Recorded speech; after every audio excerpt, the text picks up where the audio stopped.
Imagine the sands of time slowly but inexorably carrying us through millennia. Were the banks of the great Nile River like a life-giving artery cut through the sun-baked land, one of the most astonishing and enduring civilizations ever known to mankind arose. A civilization whose mysteries still excite minds and whose monumental structures continue to evoke awe. How did tiny settlements on the banks of the Nile develop into a powerful kingdom whose influence spanned centuries? What secrets do the ancient pyramids, silent witnesses to 3 millennia of history, hold? And what is the true legacy of ancient Egypt that continues to live and inspire us today? Welcome to the world of ancient Egypt. We will embark on a journey spanning over 3,000 years, from the very origins of the state to its final but no less significant stages. We will explore the grandeur of the pharaohs, the wisdom of the priests, the achievements of scientists and artists, and the daily lives of the people who built this great civilization. This is a story of resilience, ingenuity, and profound spirituality. A story that, like the Nile River itself, flows through the ages, carrying priceless knowledge and inspiration. The dawn of this great civilization is shrouded in mystery, but we can trace its first rays to the so-called pre-dynastic period, which preceded approximately 1405 BCE. During this time, the first settled settlements began to form on the fertile lands irrigated by the Nile. People learned to cultivate the land, grow grain crops such as wheat and barley, and raise livestock. This became the foundation for further development. Gradually, these disparate communities began to unite, forming larger and more organized groups. The first signs of early forms of statehood appeared, with chieftains and priests playing an increasingly important role in governance and spiritual life. It was a long, gradual process that laid the foundation for future unification. A turning point occurred around 3000 BC. This period is known as the Early Kingdom. It was then that a momentous event occurred, the unification of Upper and Lower Egypt. Upper Egypt, located in the south, and Lower Egypt in the Nile Delta were united under a single ruler. Tradition attributes this great feat to a king named Menes, who many scholars identify with Narmer, whose name is immortalized on the famous Narmer palette.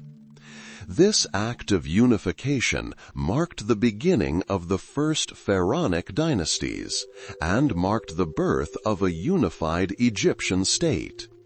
Monumental construction also began at this time, foreshadowing the grandiose structures to come. The next period, from approximately 2686 to 2181 BC, is known as the Old Kingdom, or, as it is also known, the Age of the Pyramids. This was a time of the flourishing of centralized authority and the unprecedented power of the pharaohs. The pharaohs were considered not just rulers, but also divine beings, intermediaries between the worlds of man and the gods. It was during this period that the most famous and majestic structures of ancient Egypt were erected: the Great Pyramids of Giza, the Pyramid of Cheops, the Pyramid of Khafre, and the Pyramid of Menkaure became symbols not only of Egyptian civilization, but of all human history. Their construction required colossal effort, organization, and a profound knowledge of mathematics, astronomy, and engineering. However, like any great empire, Egypt experienced its difficulties. After centuries of stability, around 2181 BCE, the so-called First Intermediate Period began. Central authority weakened, and the country entered a period of regionalization. Power passed to local governors or nomarchs, who began to rule their regions virtually independently. This period was marked by social and economic upheaval and a decline in trade and the arts. Egypt found itself fragmented, but this state did not last forever. Around 2550 BCE, a period of recovery known as the Middle Kingdom began. Egypt was once again united, and central authority was revived. The pharaohs of this period focused on strengthening the state, developing agriculture, and developing trade relations. This period saw a renaissance in literature and art. Beautiful works were created, reflecting a deeper understanding of human life and the role of humanity in the world. Egypt also expanded southward into Nubia, expanding its borders and influence. But Egyptian history once again faced challenges. Around 1650 BCE, the Second Intermediate Period began. This time was marked by the arrival of foreign conquerors known as the Hyksos. They came from the east, bringing with them new military technologies such as chariots and composite bows. The Hyksos were able to seize power in Lower Egypt, weakening the Egyptian state. Despite foreign domination, Egyptian culture did not disappear. On the contrary, it was redeveloped under the influence of the conquerors, adopting some of their achievements. After the expulsion of the Hyksos around 1550 BCE, a period rightfully considered the golden age of ancient Egypt began, the New Kingdom. This was a time of great pharaohs, such as Thutmose III, renowned for his numerous military campaigns. Amenhotep IV, better known as Akhenaten, the reforming pharaoh. Tutankhamun, whose tomb astonished the world with its state of preservation. And, of course, the great Ramesses II, who reigned for many years and left behind magnificent buildings. During this period, Egypt reached the peak of its power. Grand temples were built, such as the Karnak and Luxor temple complexes, as well as the majestic rock-cut temples at Abu Simbel. Akhenaten's religious reforms, known as the Amarna period, occupy a special place in the history of the New Kingdom.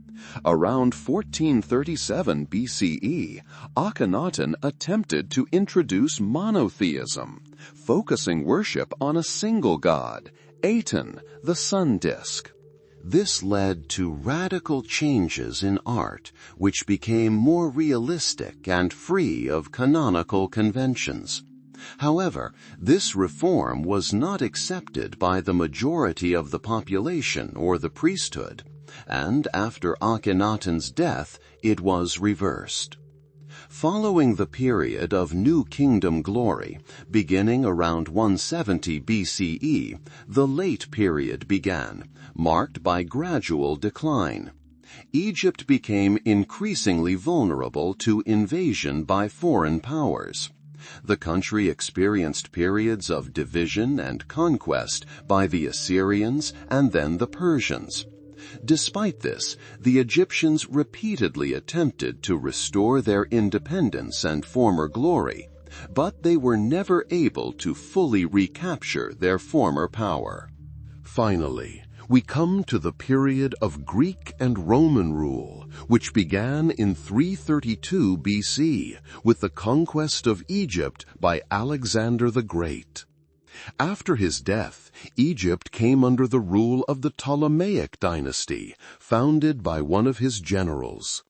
This period was marked by Hellenistic influences on culture and art.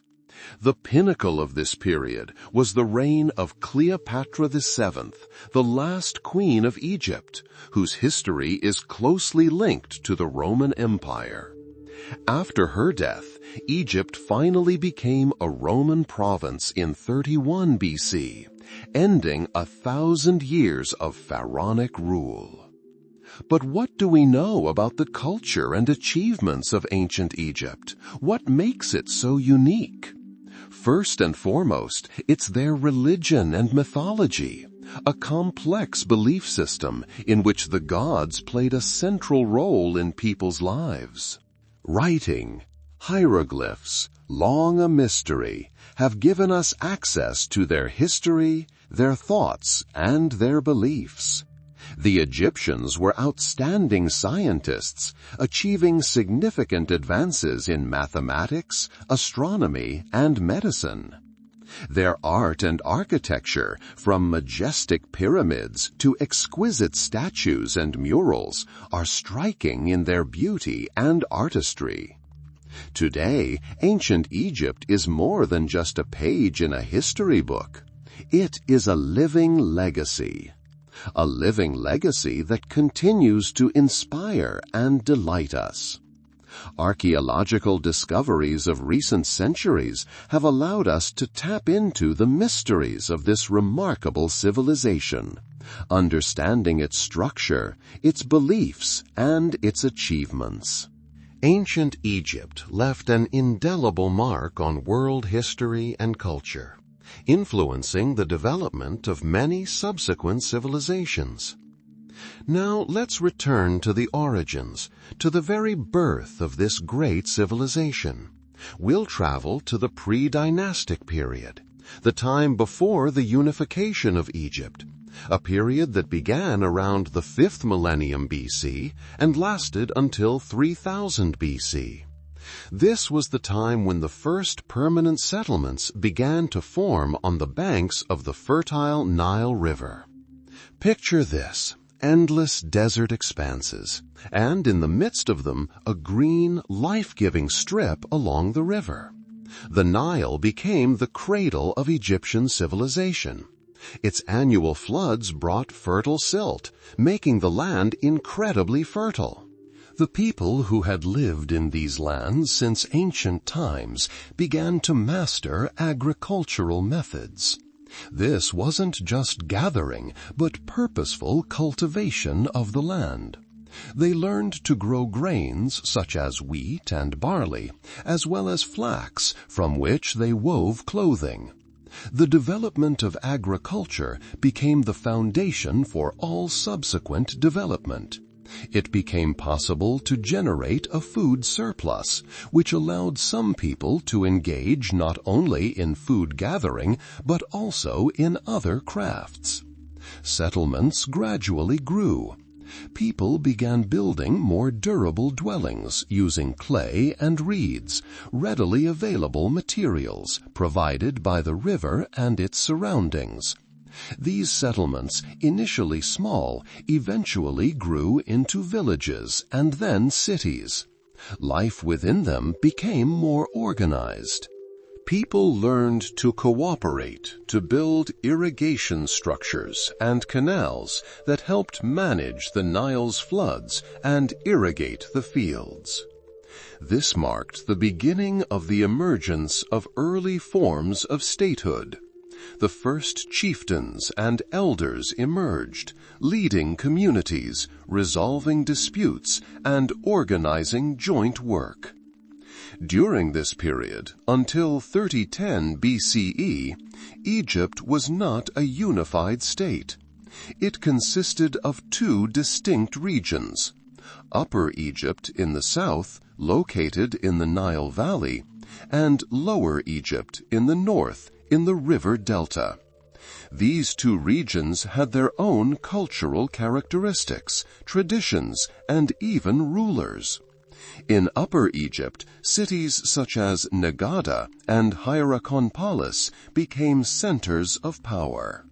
In Lower Egypt, the cities of Buto and Memphis were prominent, although Memphis's importance as the capital would only increase later.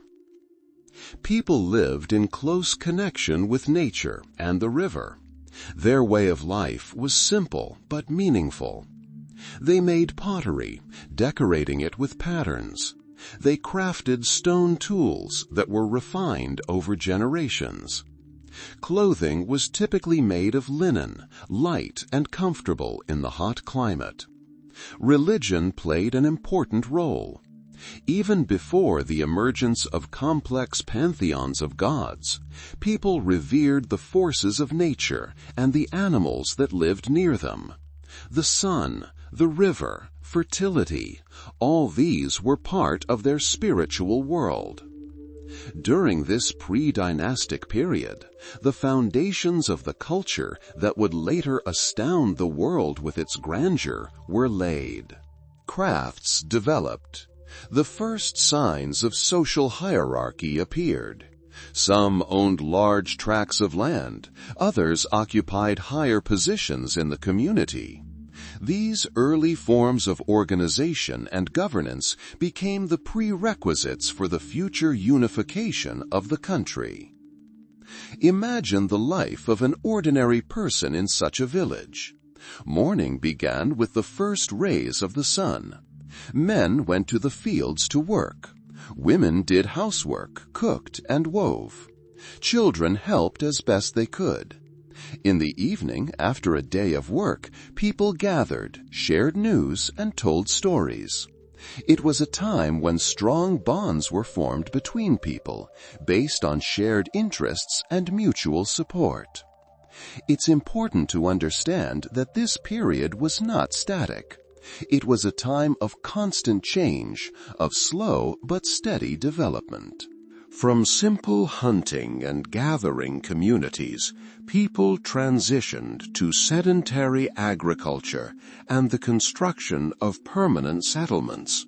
They learned to manage resources and organize their lives. It was a long, painstaking process that lasted for millennia. It was during this period that the first rudiments of what we today call a state began to take shape. These were not monarchies in our modern sense, but rather community unions governed by chieftains or councils of elders. These leaders wielded authority based on their wisdom, strength, or ability to resolve important community issues. They organized defense, distributed resources, and resolved conflicts. The pre-dynastic period also saw the development of early forms of writing. Although full-fledged hieroglyphs would appear later, clay tablets with simple symbols already existed, used to keep track of crops or goods. These were the first steps toward recording information and transmitting knowledge to future generations. Toward the end of this period, around 4000 BCE, the differences between Upper and Lower Egypt became increasingly pronounced, but the conditions for their unification were also ripening. The influence of some centers grew, and they began to subjugate neighboring territories. This was a natural process of power consolidation, which inevitably led to the creation of larger political entities. Thus, the pre-dynastic period is a time when the foundations of a future great civilization were laid on the fertile banks of the Nile. This is the period of the formation of the first settlements, the development of agriculture, the emergence of complex social structures, and the early forms of statehood. This is a time when people, relying on the wisdom of nature and their own efforts, laid the foundation for the millennia of history that would follow. It was a time of quiet but momentous changes, a time when a unified, powerful Egypt began to emerge from disparate communities. Welcome back to our world of ancient mysteries, where the rivers of time flow through millennia. We continue our journey through ancient Egypt, delving into its very origins. Our previous conversation touched on the emergence of life on the banks of the Nile, the formation of the first communities, and the tentative steps toward organization. Now we turn to one of the most significant periods in the history of this remarkable civilization, the early kingdom, which spanned approximately 1,500 years, from 3100 BC to 2686 BC. This period witnessed a momentous event, the unification of Upper and Lower Egypt. Until then, the two parts of the country had developed as separate entities, each with its own customs, rulers, and even symbols of power. Upper Egypt, located in the south, with its drier lands and mountainous landscape, and Lower Egypt, the fertile Nile Delta in the north, were like two different worlds. But history, like a river, strives for unity. The central figure of this epical event is considered to be Menes, or, as he is also known, Narmer. His name is associated with the process of unification, which was likely a long and complex one, rather than a single act. Finds, such as the famous Narmer palette, depict scenes of victory and submission, alluding to the military actions that led to the creation of a unified state. On the palette, we see the king wearing both the white crown of Upper Egypt and the red crown of Lower Egypt, symbolizing his authority over both lands. It was a powerful symbol that endured for centuries. This unification marked the beginning of the first pharaonic dynasties. The pharaoh became not just a ruler, but also a high priest, an intermediary between the gods and people. His power was absolute, and he was responsible for the well-being of all Egypt, the fertility of the land, and protection from enemies. Dynasties succeeded one another, but the very idea of a unified state and the divine status of the ruler remained unshakable. The early kingdom also marked the beginning of monumental construction. These weren't yet the gigantic pyramids we'll see later, but the first attempts to build tombs and temples out of stone had already begun. One striking example is the tombs at Abydos and Saqqara, which belonged to the early dynasties. These structures, though modest compared to the wonders that would come, demonstrated the growing power of the state and its ability to mobilize resources and labor to implement large-scale projects. Everyday life during this period remained closely linked to the Nile and agriculture. People lived in small settlements, cultivating fields, growing wheat, barley, and flax. Fishing and hunting also played an important role in their diet. Craftsmen produced pottery, tools, and clothing. The social structure became more complex.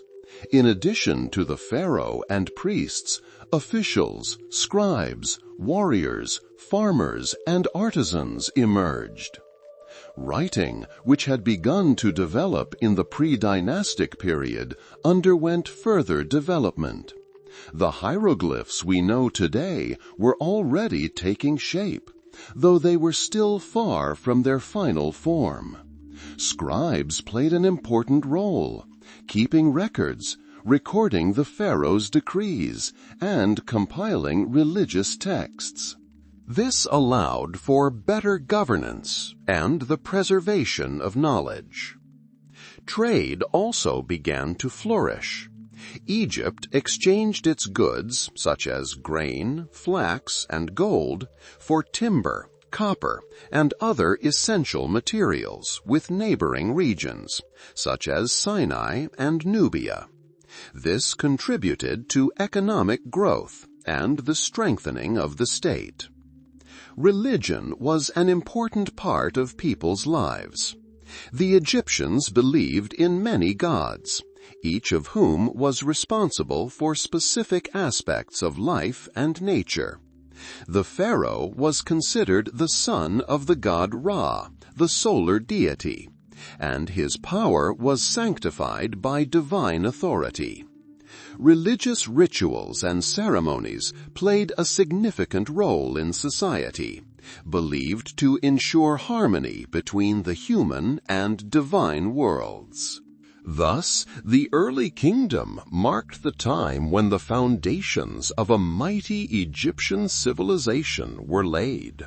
The unification of two lands under a single pharaoh, the formation of the first dynasties, the beginning of monumental construction, and the development of writing, all of this paved the way for its subsequent flourishing.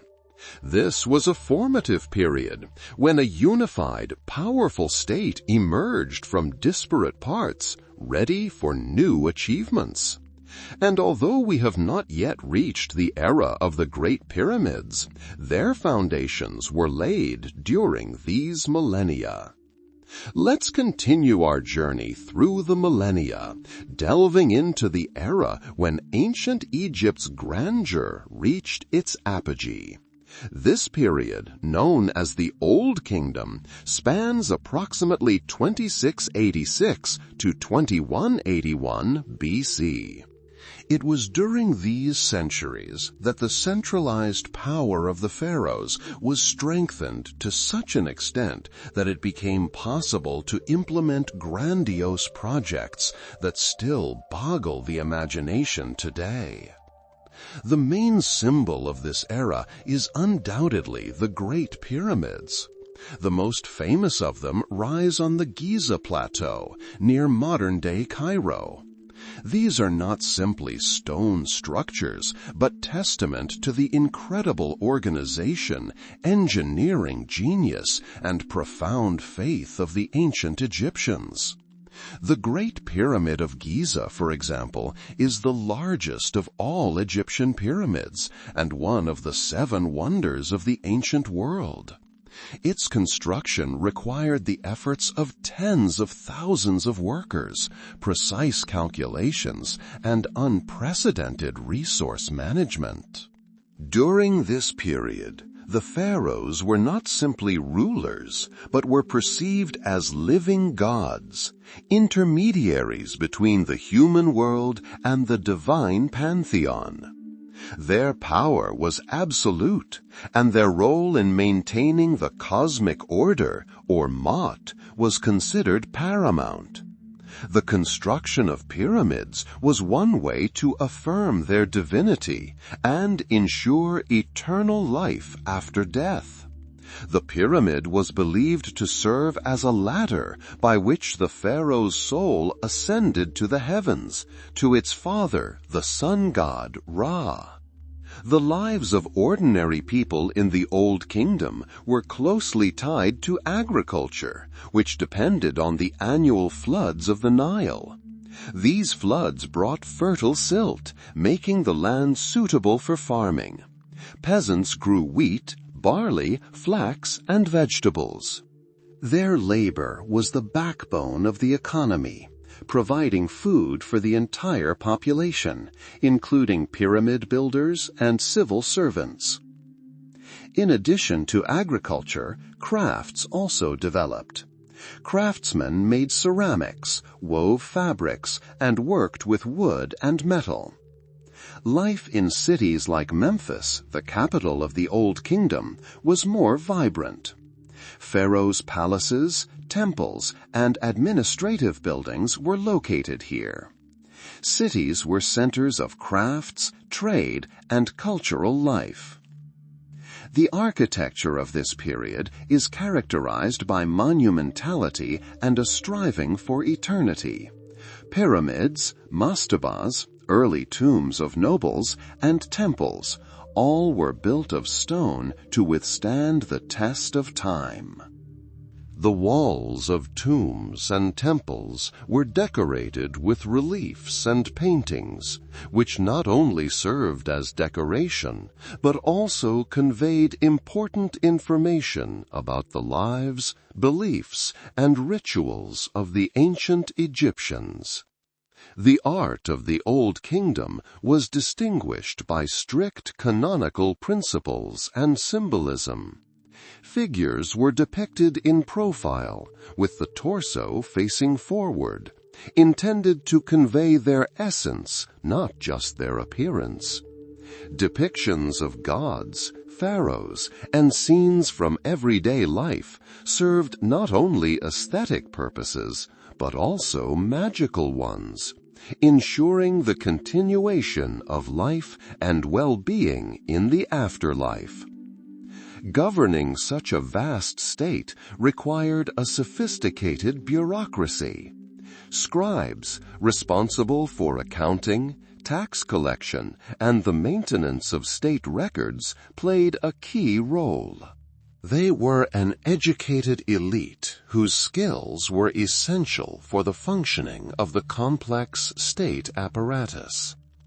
Despite the outward calm and grandeur, life in the Old Kingdom was not without its difficulties. Periodic crop failures, disease, and social inequality could plague life. However, the overall picture is one of stability and prosperity when Egyptian civilization reached new heights in its development, laying the foundations for future achievements. The construction of the pyramids, though they seem purely monumental to us today, held profound meaning for the ancient Egyptians. They were more than just tombs, but an act of faith, a striving for eternity, and a demonstration of the power of a divine ruler. These stone giants, erected thousands of years ago, continue to remind us of the greatness of the human spirit and the desire for immortality. It was during the Old Kingdom that many traditions were established that would shape Egyptian civilization for millennia to come. The role of the pharaoh as a divine ruler, the importance of religion and the afterlife, and the pursuit of order and harmony, all of these became integral parts of Egyptian culture. And although we are still far from the end of our history, it is already clear that the Old Kingdom was the time when Egypt asserted itself as a powerful and unique civilization, leaving an indelible mark on human history.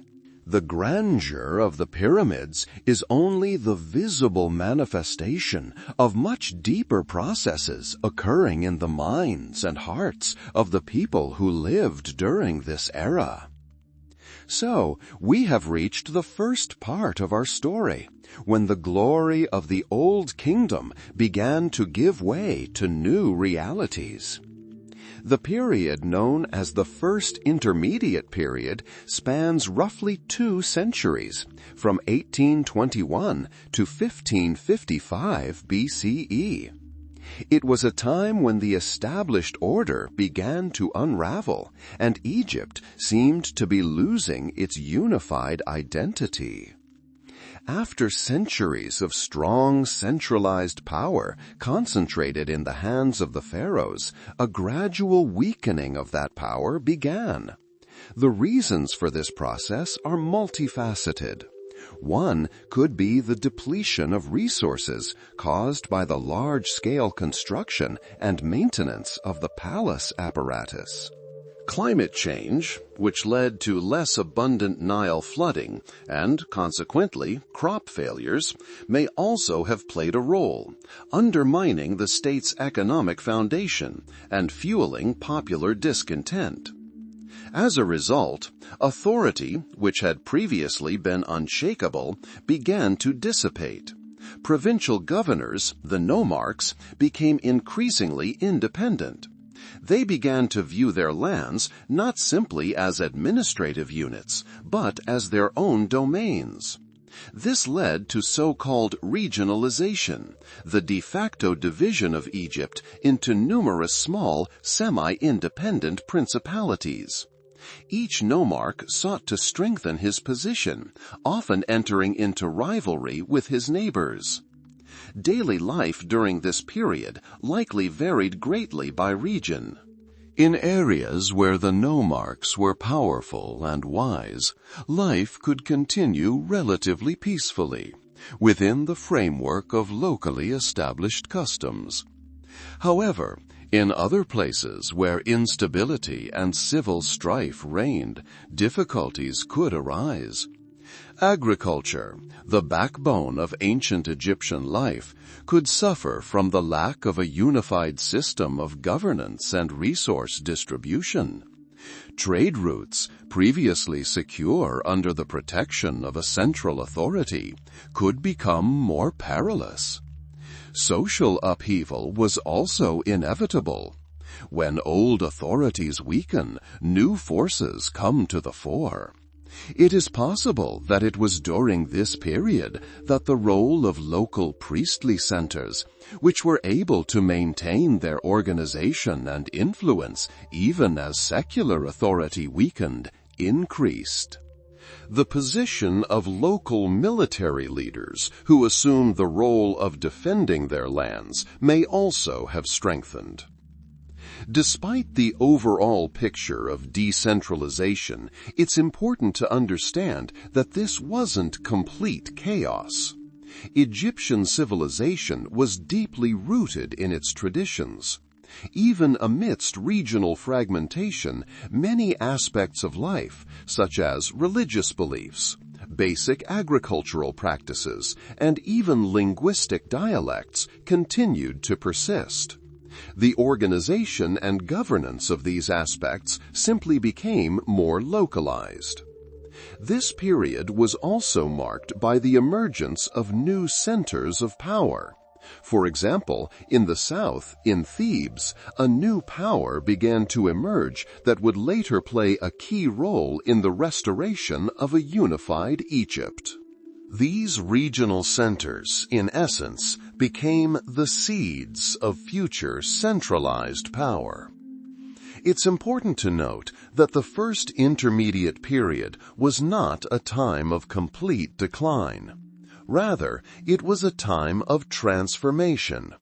The weakening of central authority, while leading to temporary instability, also provided an opportunity for the development of regional cultural and economic centers. Some researchers believe that it was during this period that new forms of social organization and governance emerged, which were subsequently adapted and utilized in the restoration of a unified state. This period reminds us that history doesn't always move in a straight line. There are times of prosperity when greatness is created, and times of decline and transformation when old forms give way to new ones. The first intermediate period in ancient Egypt is a vivid example of this cyclical nature of history, when the weakening of central authority led to regionalization and social change, but not to the complete collapse of civilization. It was a time of trials, but also a time when the foundations for a future renaissance were laid. Welcome back to our quiet haven of history, where we continue our journey through the millennia of ancient Egypt. We left off at a difficult but important juncture, the first intermediate period, a time when it seemed Egypt's unity had been lost. But, as we'll see, history is rarely linear. After a period of regionalization and localized centers of power comes a time of rebirth, a time we call the Middle Kingdom. Around 2055 BCE, after centuries of fragmentation, Egypt regained its unity. This period, spanning roughly 2055 to 1650 BCE, saw the restoration of central authority and significant cultural flourishing. At the forefront of this revival were the rulers of Thebes, a city that had become a key center of power in the preceding period. They were able not only to unite Upper and Lower Egypt under their rule, but also to strengthen it, creating a solid foundation for further development. One of the most significant rulers of this period is Mentuhotep II. He is considered a hero who reunited the country after the First Intermediate Period. His reign marked the beginning of a new era in which the pharaoh's power once again became uncontested. After Mentuhotep II, the dynasties ruling from Thebes continued to strengthen the state. For example, the rulers of the 11th and 12th dynasties managed to restore the administrative system, improve trade, and secure the borders. The Middle Kingdom saw a revival of monumental construction, though not on the same grand scale as the pyramids of the Old Kingdom. The pharaohs of the Middle Kingdom preferred to build more compact, yet still impressive pyramids, often of mud brick with a stone casing. These pyramids, such as those of Amenhot I and Senusret III, served not only as tombs, but also as symbols of power and stability.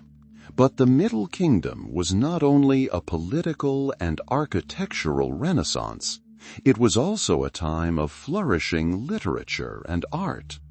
It was during this period that Egyptian literature reached its golden age. New genres emerged, such as sermons, which provided guidance to future rulers and officials, and narrative works, often with philosophical overtones. One striking example is the Tale of Sinuhe, which recounts the life of an Egyptian nobleman who, after the death of the pharaoh, goes into exile and then returns to his homeland. These works provide invaluable insight into the thoughts, feelings, and worldview of the people of that era. The art of the Middle Kingdom also acquired new characteristics. Statues of the pharaohs became more realistic, reflecting not only their divine status, but also their human qualities, wisdom, and concern for their people. Portraits of pharaohs, especially during the 12th dynasty, often depict them with tired but insightful faces, suggesting a realistic approach to depicting power.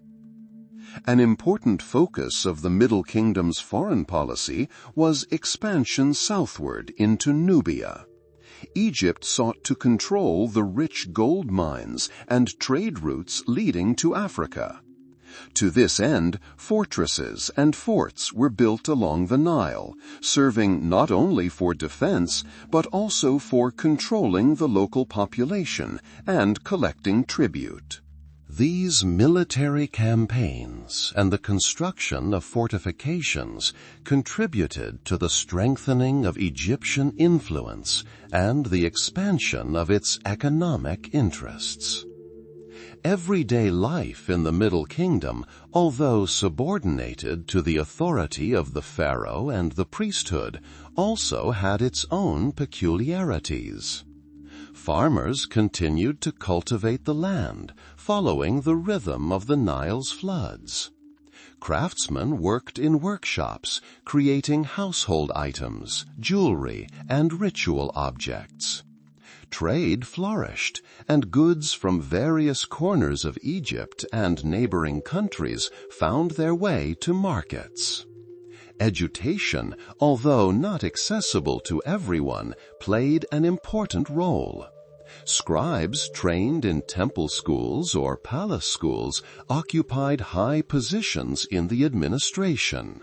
They were the guardians of knowledge, responsible for maintaining records, compiling documents, and training new generations of scribes. Religion remained the cornerstone of Egyptian society. The worship of gods such as Amun, who became especially revered in Thebes, continued. Priests played a significant role in society, managing temples and conducting religious ceremonies. However, unlike the Old Kingdom, where the pharaoh was directly regarded as a god, in the Middle Kingdom, the pharaoh was more often seen as an intermediary between the gods and people, their protector and viceroy on earth. This period was also marked by the development of ideas about the afterlife. Belief in resurrection and the possibility of continued life after death was strong. The construction of tombs, the creation of funerary texts and rituals, all of this reflected the Egyptians' desire to ensure a prosperous existence in the next world. The Middle Kingdom thus marked a period of consolidation and prosperity after a difficult period of transition. It demonstrated the capacity of Egyptian civilization to revive, adapt, and develop. The rulers of the Middle Kingdom were able not only to restore the country's unity, but also to lay the foundations for future achievements, leaving behind a rich cultural legacy that we continue to explore and appreciate. It was a time when Egypt regained its strength and grandeur, preparing for new challenges and new achievements. Let us once again immerse ourselves in the tranquil flow of time, where each era replaces the next, leaving its unique mark. After a period of restoration and strengthening, the Middle Kingdom, which had demonstrated the remarkable vitality of ancient Egyptian civilization, faced new challenges. The time arrived which historians call the Second Intermediate Period, spanning approximately 1650 to 1550 BCE. This period was characterized by the weakening of central authority and the arrival of new peoples in Egypt, whose influence proved significant. The main players of this period were the Hyksos. This word is believed to derive from the ancient Egyptian Heka Kaset, meaning rulers of foreign lands.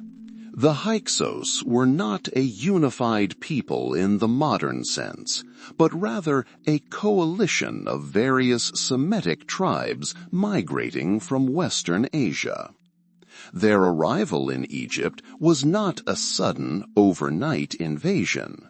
Rather, it was a gradual process, beginning with the influx of traders and settlers, who eventually began settling in the northeastern part of the Nile Delta, a region the Egyptians called Avaris.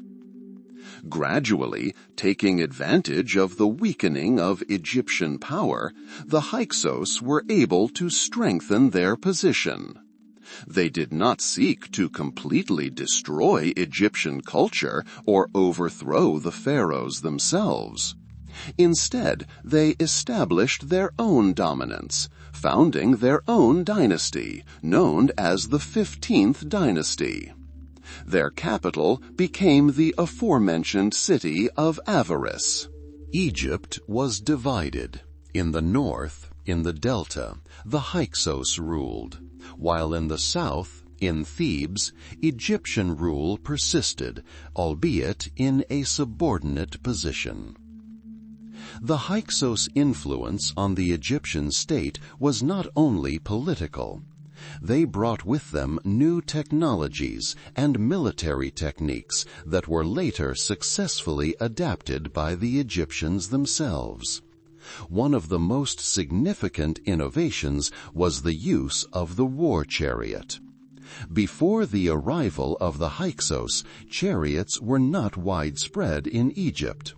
The Hyksos, skilled warriors, used them as a powerful weapon in battle.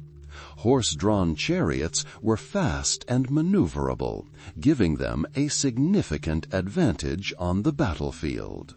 The Egyptians, seeing the effectiveness of this new weapon, soon adopted it, which played a significant role in the further development of their military might. The Hyksos also brought with them new weapons, such as the composite bow, which offered greater power and range than traditional Egyptian bows. They also adopted new types of armor and improved bronze-working techniques. These military innovations had a lasting impact on the Egyptian army and its tactics. As for the daily life of ordinary Egyptians during this period, it likely underwent some changes, but was not radically disrupted. Elements of their culture, such as clothing, jewelry, and perhaps some aspects of everyday life, could be observed in areas controlled by the Hyksos. However, given that the Hyksos primarily sought political power rather than complete assimilation, many Egyptian traditions and customs persisted. Agriculture, as before, remained the backbone of the economy. Peasants continued to cultivate the fields along the Nile, growing grain, vegetables, and flax. Craftsmen continued their work, producing ceramics, textiles, and other essential items. An interesting but not shocking aspect of this period is that the Hyksos, despite their dominance, did not destroy Egyptian religion. They may have even integrated some of their gods into the Egyptian pantheon, or paid respect to local deities. For example, the god Set, who was associated with foreigners and the desert, may have been particularly revered by the Hyksos.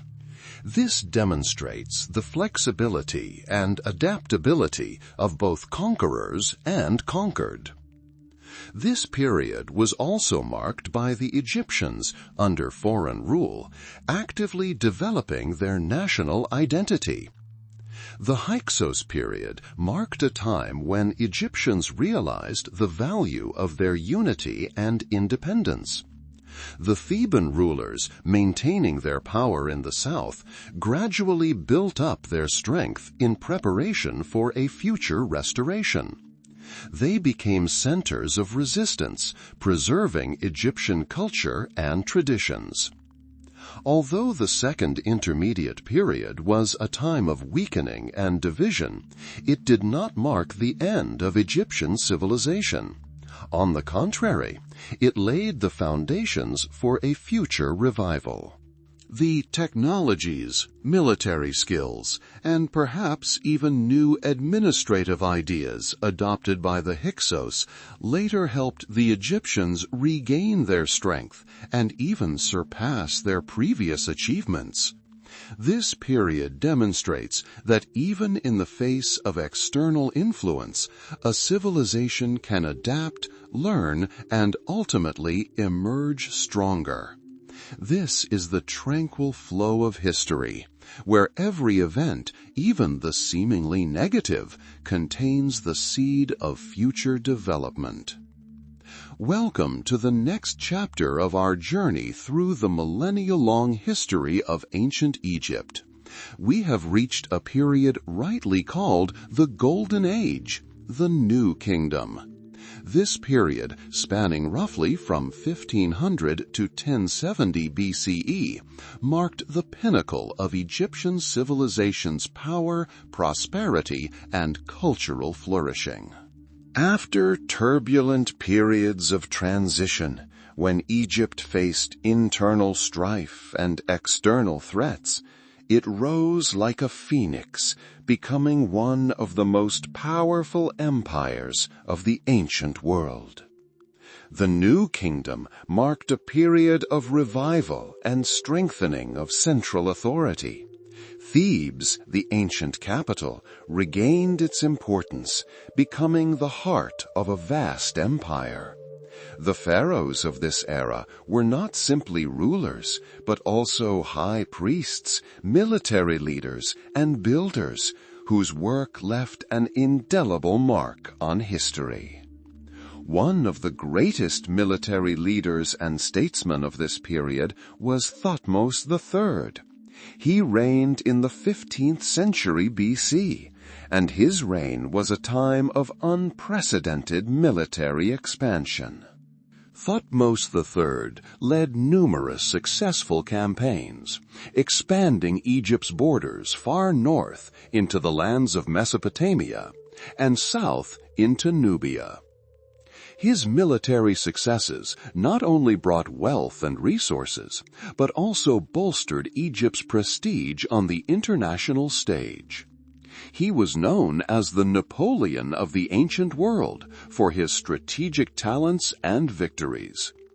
The spoils of war and tribute from conquered peoples filled the treasury, allowing the pharaoh to undertake large-scale construction projects and maintain the country's prosperity.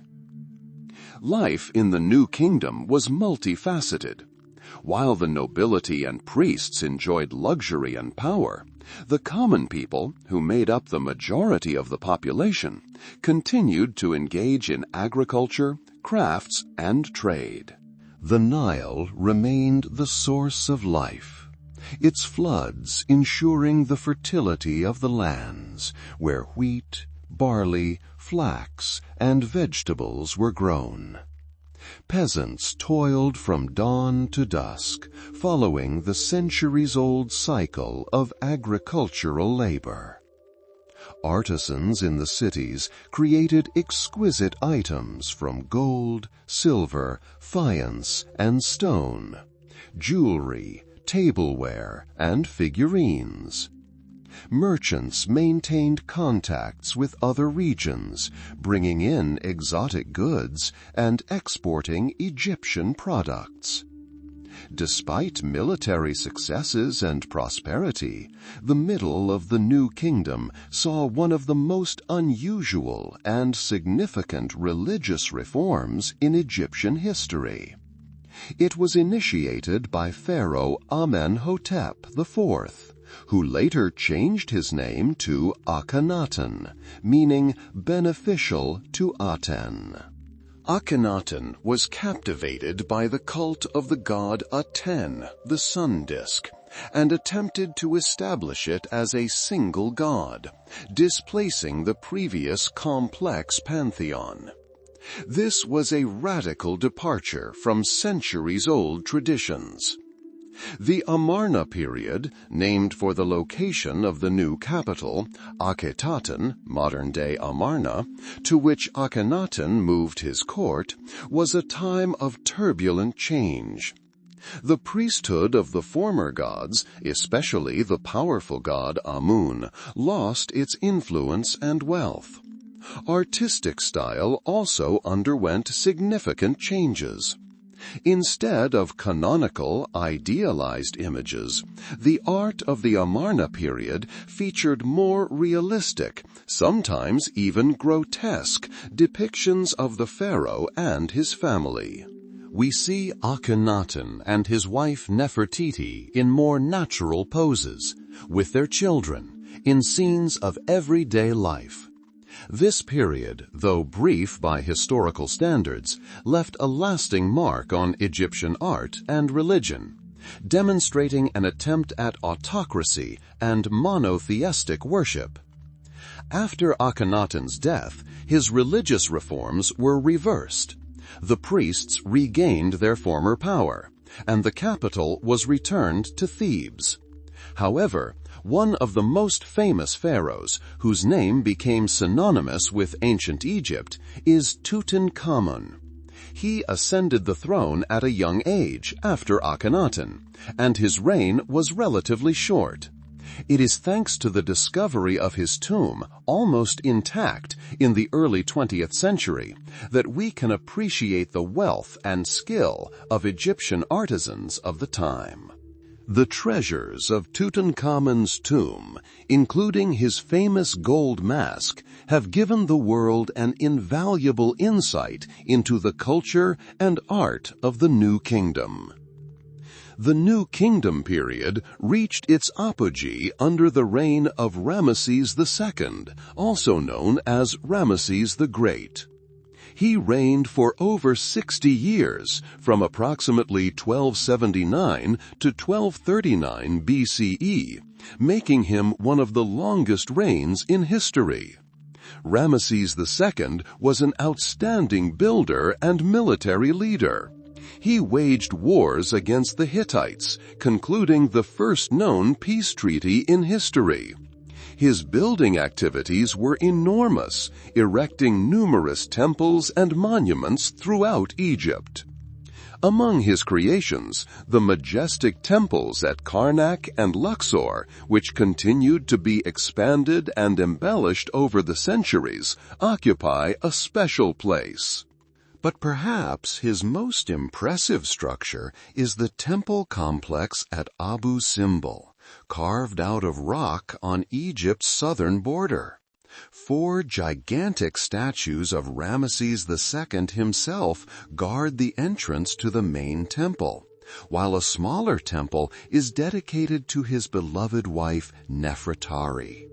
These monuments serve not only for the worship of the gods, but also as a reminder of the pharaoh's power and his connection to the divine.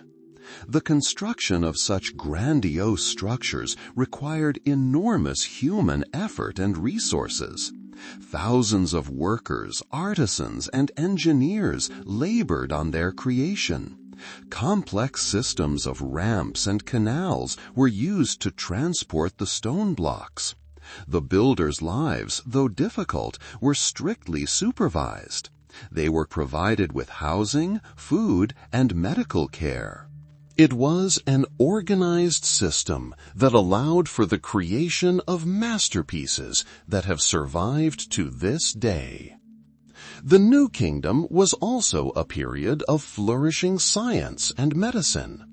Egyptian priests and scribes possessed extensive knowledge in astronomy, mathematics, and medicine. They could calculate time, predict the Nile floods, and compile complex calendars. Egyptian physicians were skilled in treating wounds, fractures, and various ailments. They used a variety of remedies prepared from herbs, minerals, and even animal parts. Surviving medical papyri testify to the profound knowledge and practical experience of Egyptian healers.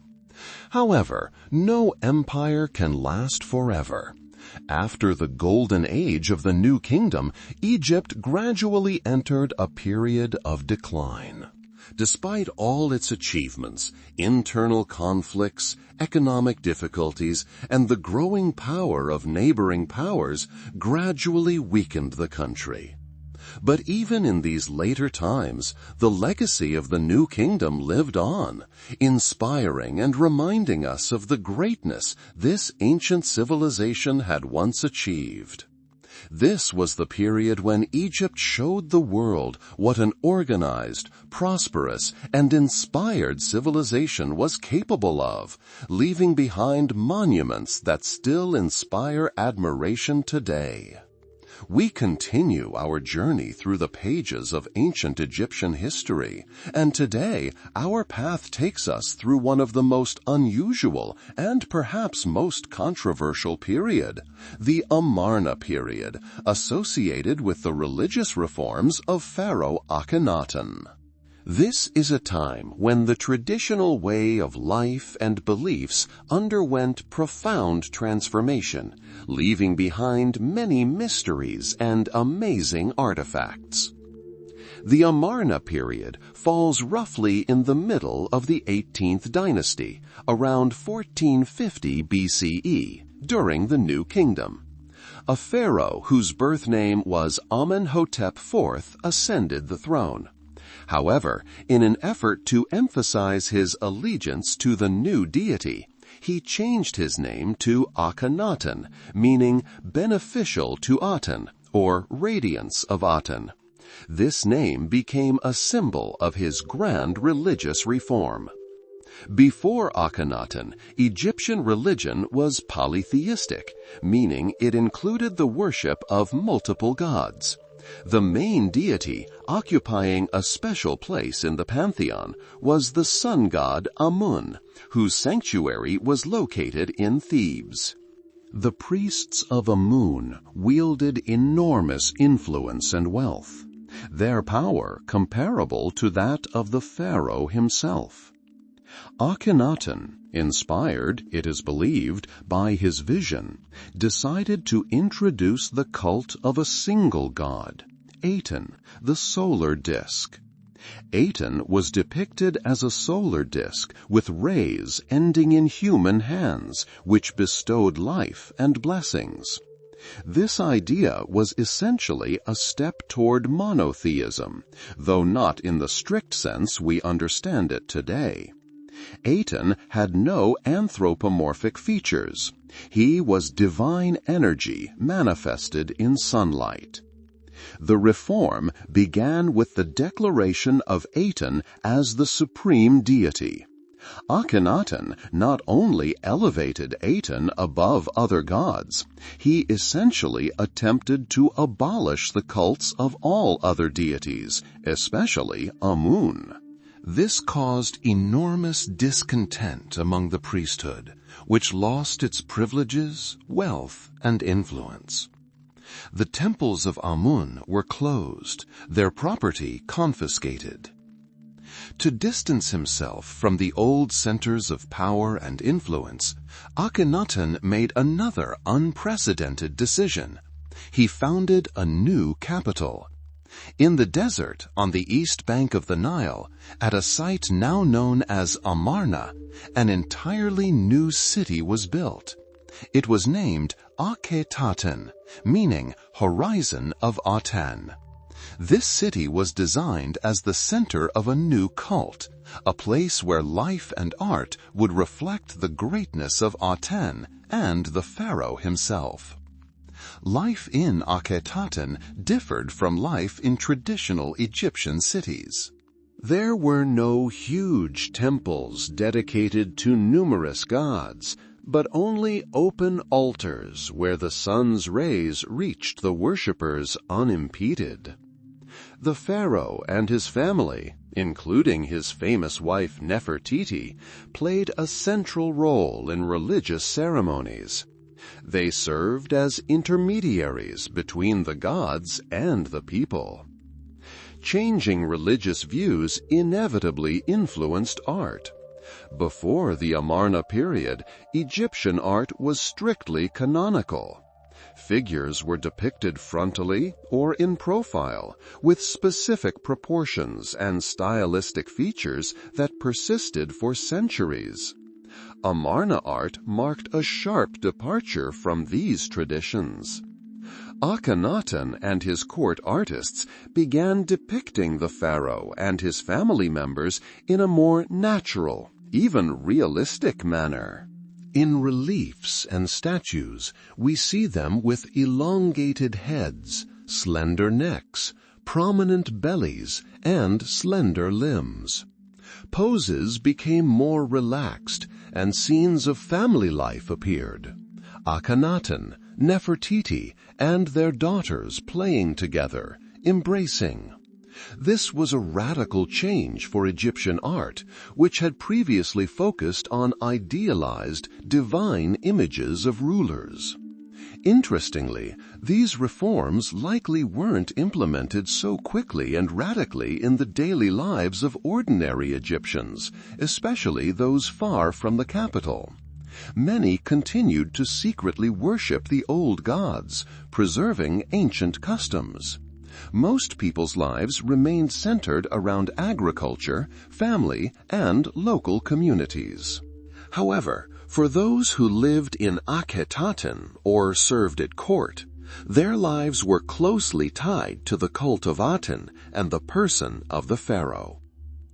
Akhenaten's religious reforms were a bold but ultimately unsustainable experiment. After Akhenaten's death around 1332 BCE, a gradual return to earlier beliefs began. His successors, including the famous Tutankhamun, whose name was also changed from Tutanhaten, abandoned the cult of Aten and restored the worship of Amun. Akhetaten was abandoned and gradually destroyed, and the memory of Akhenaten and his reforms was erased from official history. Nevertheless, the Amarna period left an indelible mark. It demonstrated that Egyptian civilization was capable of radical change, even if only temporarily. Despite its subsequent condemnation, the art of the Amarna period represents a unique and valuable source of information about the life and worldview of that era. It demonstrates a desire for greater individuality and realism, which may have anticipated future artistic trends. The decline of the priesthood's influence, albeit temporary, was also significant. This was the moment when the pharaoh's power seemed to reach its absolute peak, free from the counterweight of powerful priestly clans. However, as we will see later, this attempt to radically change the spiritual foundation of civilization proved too premature. The Amarna period thus marks a significant chapter in the history of ancient Egypt, a period of profound change, bold ideas, and unique artistic expression. It was a time when one pharaoh attempted to rewrite not only the political but also the spiritual map of his kingdom, leaving behind a legacy that continues to excite and intrigue researchers to this day. We continue our journey through millennia of Egyptian history, entering one of its most challenging periods, the Late Period, which spans from approximately 1071 BC to 332 BC. This is an era when the glory of ancient Egypt seemed to fade under the onslaught of external forces and internal strife. Following the glorious achievements of the new kingdom, Egypt entered a period marked by the weakening of central authority and, consequently, regionalization. The pharaoh's power, once absolute, began to be tested. 1071 BCE marked the division of the country. Upper Egypt, centered in Thebes, and Lower Egypt, centered in Tanis, effectively existed as separate states, although they recognized a shared cultural and religious identity. This division weakened the country, making it vulnerable to external threats. During this period, Egypt faced invasions from the powerful nations of the time. One of the first serious challenges was the Assyrian invasion. The Assyrian Empire, renowned for its military might and effective organization, took advantage of Egypt's weakness. Around 701 BCE, the Assyrian king Tiglath-Pileser III subjugated part of Egypt, and in 671 BCE, his successor, Esarhaddon, finally conquered the country, installing his own governors in its stead. This was a humiliating time for the Egyptians, as their once great land fell under foreign rule. However, the spirit of resistance and the desire for independence never abandoned the Egyptian people. As early as the mid-7th century BCE, around 652 BCE, Egyptian rulers succeeded in expelling the Assyrians. This period, known as the Saitic period, marked an attempt to restore Egypt's former glory. The pharaohs of the 26th dynasty, ruling from the city of Sais in Lower Egypt, sought to revive the traditions of the Old Kingdom. They patronized the arts, architecture, and sciences, attempting to restore Egypt to its former status. During this period, significant construction projects were undertaken. Ancient temples were restored, and attempts were made to reform the army and administration. However, the revival was short-lived. By the mid-6th century BC, a new formidable power emerged on the stage of world history, the Persian Empire. Around 525 BC, the Persian king Cambyses II conquered Egypt, ending the 26th dynasty. Egypt became one of the satrapies of the vast Persian Empire. Persian rule, though not always brutal, meant the loss of political independence. The Egyptians, accustomed to independent rule, had a difficult time during this period. Despite Persian domination, the Egyptians repeatedly attempted to restore their independence. Over the next 2 centuries, several rebellions against Persian rule occurred, some of which were temporarily successful.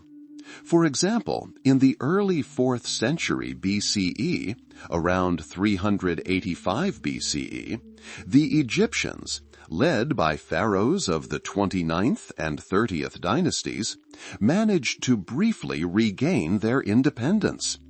These pharaohs, such as Nectanebo I and Nectanebo II, sought to strengthen the country and prepare for new invasions. The lives of ordinary people during this period were, as always, closely tied to the Nile and agriculture. The river's annual floods continued to ensure the fertility of the land, enabling the cultivation of grain, flax, and other crops. Craftsmen continued their work, creating pottery, jewelry, and household items. However, political instability and frequent wars, even if they did not directly affect their villages, affected the overall atmosphere. Taxes could be increased to finance defense or pay tribute to conquerors. People lived in their homes, cultivated their fields, honored their gods, but subconsciously sensed the vulnerability of their state. In the art and architecture of the late period, one can observe a desire to imitate the models of previous eras, particularly the Old and Middle Kingdoms. This was a kind of attempt to revive past glory by copying its forms. Temples were built, decorated with traditional reliefs and hieroglyphic inscriptions, but they sometimes lack originality compared to the masterpieces of previous centuries.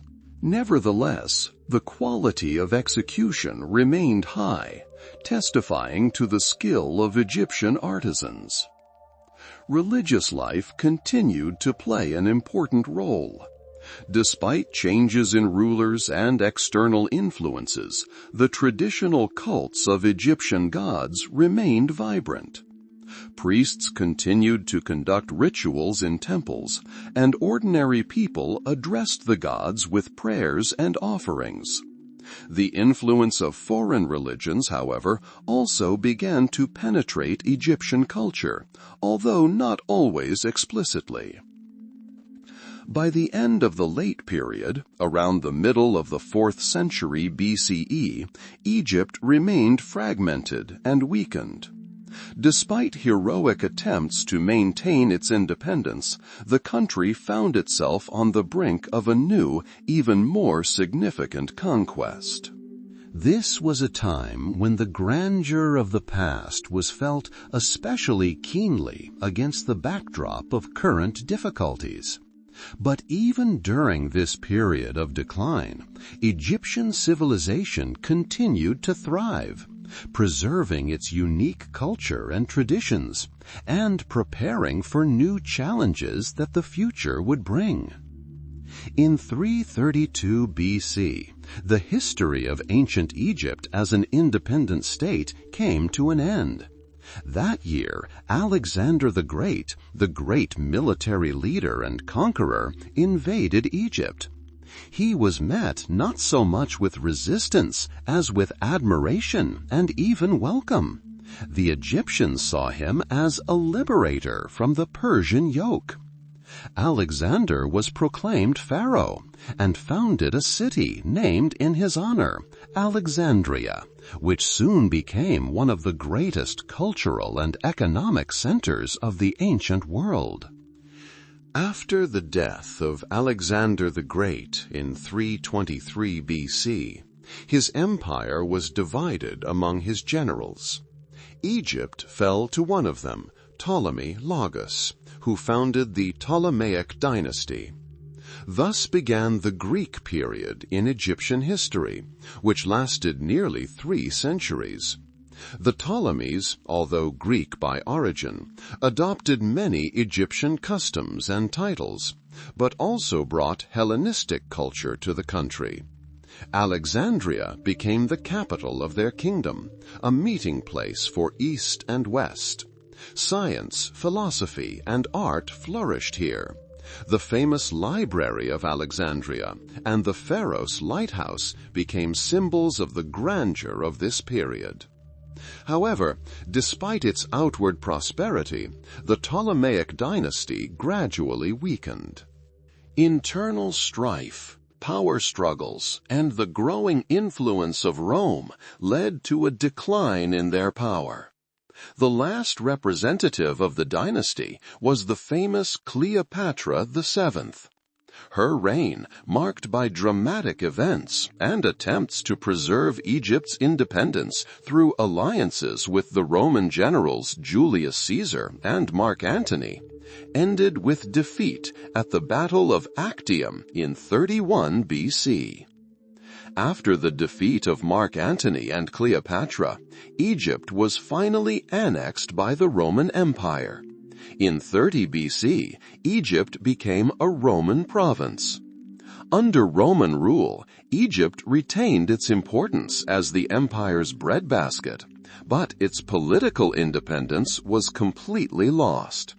The Romans ruled Egypt harshly, extracting maximum benefit from its resources. Egyptian culture and religion continued to exist, but they gradually merged with Roman and Greek influences. This period, encompassing Greek and Roman rule, lasted until the 4th century AD. In 395 AD, the Roman Empire was finally divided into western and eastern parts. Egypt became part of the Eastern Roman Empire, also known as the Byzantine Empire. This marked a new stage in Egyptian history, but as part of a different new civilization. Despite the loss of political independence, the legacy of ancient Egypt lived on.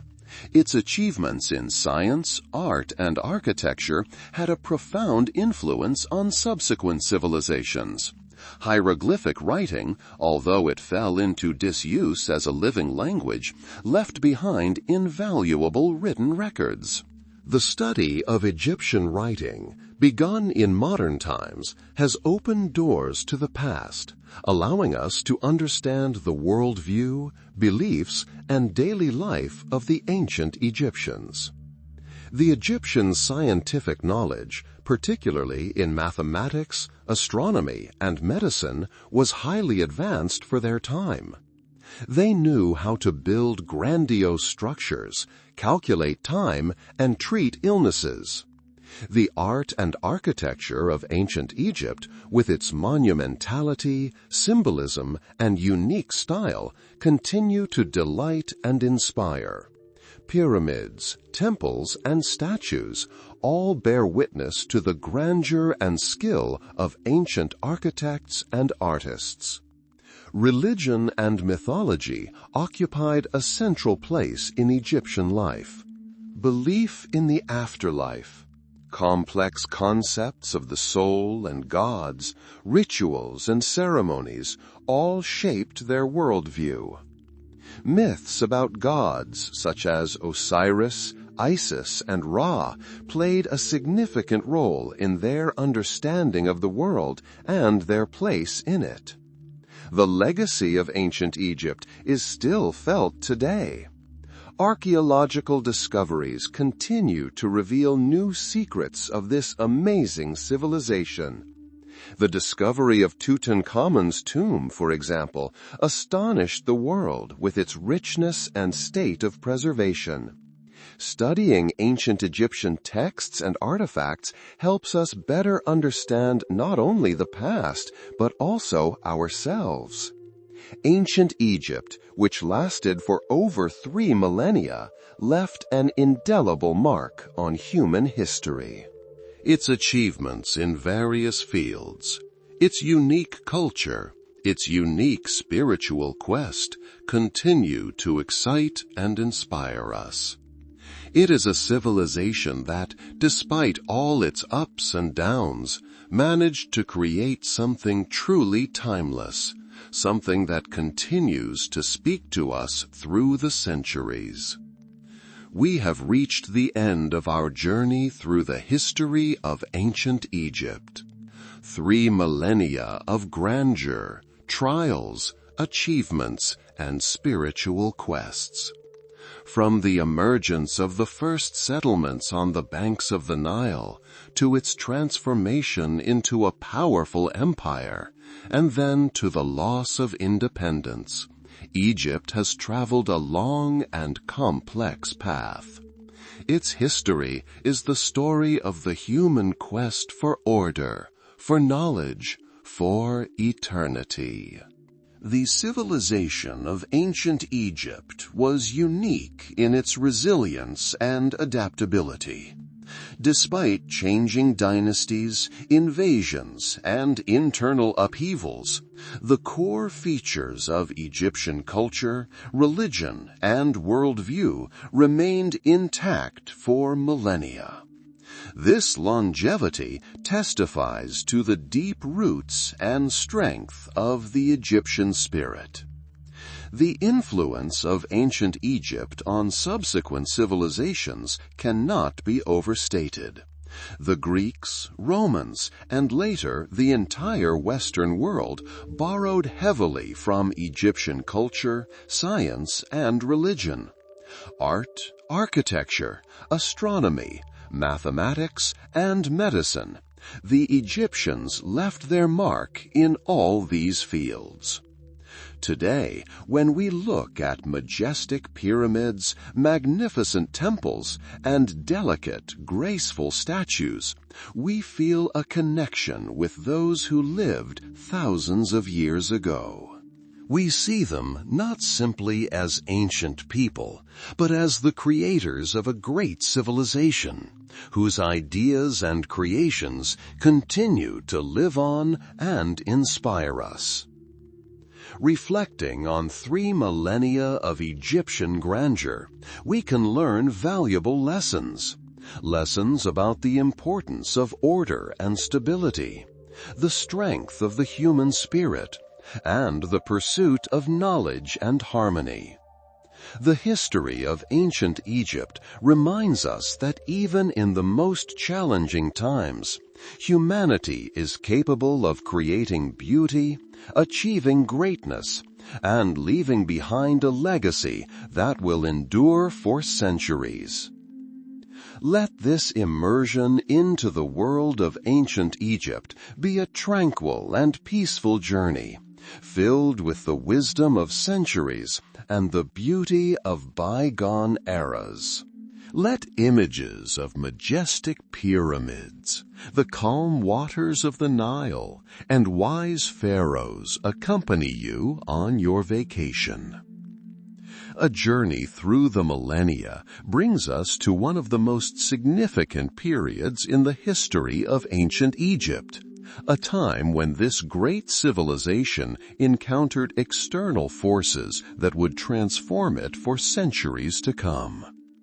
This period, spanning from 1322 BCE to 395 CE, is marked by the conquest of Alexander the Great, the establishment of the Ptolemaic dynasty, and Egypt's subsequent incorporation into the Roman Empire.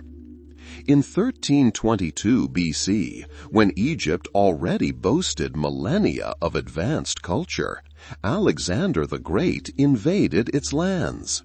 His swift conquest was part of a larger campaign against the Persian Empire, which by then controlled Egypt. Alexander was received by the Egyptians not as a conqueror, but rather as a liberator from Persian rule. He was proclaimed pharaoh, which underscored his legitimacy in the eyes of the local population. During his visit to Egypt, Alexander founded a city destined to become one of the greatest cultural and commercial centers of the ancient world, Alexandria. This city, named after the general himself, was conceived as the capital of the new empire, and a place where Greek and Egyptian cultures could merge. After Alexander's death in 1323 BC, his vast empire was divided among his generals, the Diadochi. Egypt fell to Ptolemy, one of Alexander's most trusted generals. Thus began the Ptolemaic era, which lasted nearly 3 centuries, from 1322 BC to 30 BC. The Ptolemies, Greeks by origin, adopted many Egyptian traditions and customs to consolidate their power. They ruled as pharaohs, worshipped them as deities, and built grandiose temples in the Egyptian style. At the same time, they preserved and developed Greek culture, making Alexandria the center of the Hellenistic world. During the Ptolemaic period, Alexandria became a true magnet for scholars, philosophers, and artists from across the Mediterranean. The famous Alexandria Museum was founded here, a kind of ancient university where research was conducted in astronomy, mathematics, medicine, and literature. The Library of Alexandria, also founded under the Ptolemies, was one of the largest in antiquity, housing hundreds of thousands of scrolls. It was in Alexandria that Euclid, the father of geometry, and Archimedes, the great mathematician and inventor, lived and worked. Everyday life in Egypt under Ptolemaic rule was a fascinating blend of Greek and Egyptian elements. Greek became the language of the administration and the elite, while the common people continued to speak Coptic, the final form of the ancient Egyptian language. Egyptians continued to farm, live in their villages, and worship their traditional gods. However, they also witnessed and participated in the construction of new Greek cities, attended Greek theaters, and participated in athletic competitions. The Ptolemies, seeking to win the favor of the local population, were often depicted in bas-reliefs wearing traditional Egyptian dress, making sacrifices to the gods. One of the most famous rulers of the Ptolemaic dynasty was, without a doubt, Cleopatra VII. She ruled Egypt in the mid-1st century BCE, a period when the Roman Republic was gaining strength and beginning to exert increasing influence in the eastern Mediterranean. Cleopatra was not simply a beautiful woman, as she is often portrayed in legends, but also an intelligent, educated, and ambitious politician. She spoke several languages, including Egyptian, and strove to preserve Egypt's independence in the face of Rome's growing power.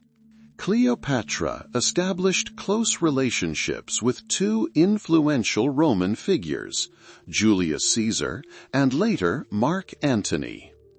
These alliances were aimed at ensuring Egypt's security and strengthening the position of the Ptolemaic dynasty.